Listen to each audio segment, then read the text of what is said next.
আর বটকৃষ্ণর মানে জানো না? বটকৃষ্ণর মানে বনমালী। আচ্ছা বাবা তোমাকে কখনো আদর করে ডাকে না বটকৃষ্ণ?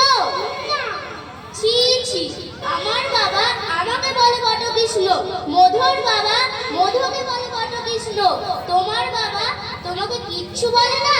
ছি ছি, আমার বাবা আমাকে বলে ভূতু।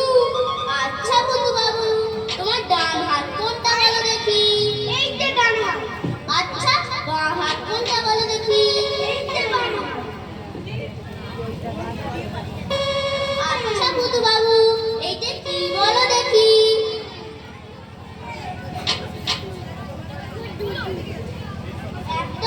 এত বড় ধেড়ে ছেলে হলি, এইটা কি জানিস নে? এটা সন্দেশ, এটা খেতে, এটা সন্দেশ, এটা খেতে হয়।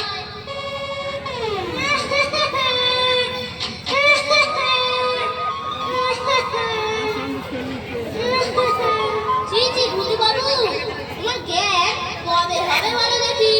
এইটা জানো না যে পেটে খেলে পিঠে খায়?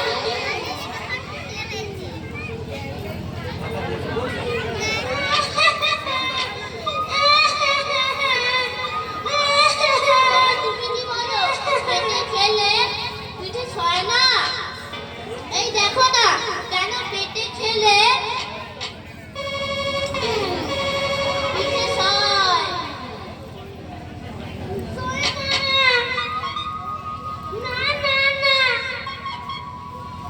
তা হবে তোমার, তাহলে হয় না দেখছি। যার যেমন ভাগ তবে থাক, আর কাজ নেই। তবে স্থির হলো কারবা পেটে সবকিছুই চায়, কারবা পিঠে কিছুই চায় না, যেমন আমি আর তুমি।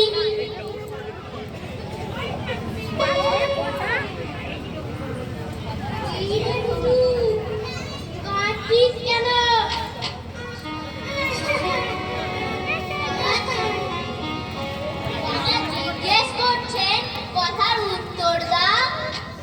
আমাকে মেরেছে। আগে পাড়ার একটা ডানপিটে ছেলে খামোকা মেরে গেল, বেচারা কোনো দোষ নেই। সন্দেশগুলি খেয়ে ভূতু বাবু ঠোঙাটি নিয়ে খেলা করছিল। ভূতু কে মেরেছে রে?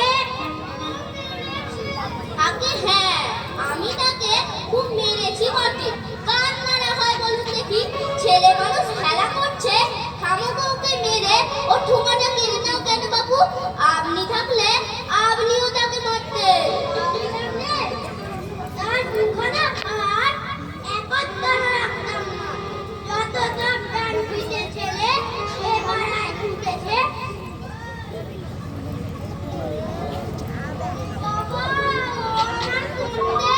আরে আরে, ও কথা আর বলতে হবে না।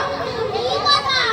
আগে কিছুই নয়, আমি ভূতু বাবুকে আনা দুয়েকের সন্দেশ কিনে খাইয়েছি, সামান্য কথা। একে আর বলবার বিষয়? কি বাবু? আগে আমার নাম তিন করে মুখোপাধ্যায়, ঠাকুরের নাম ক্ষুদিরাম।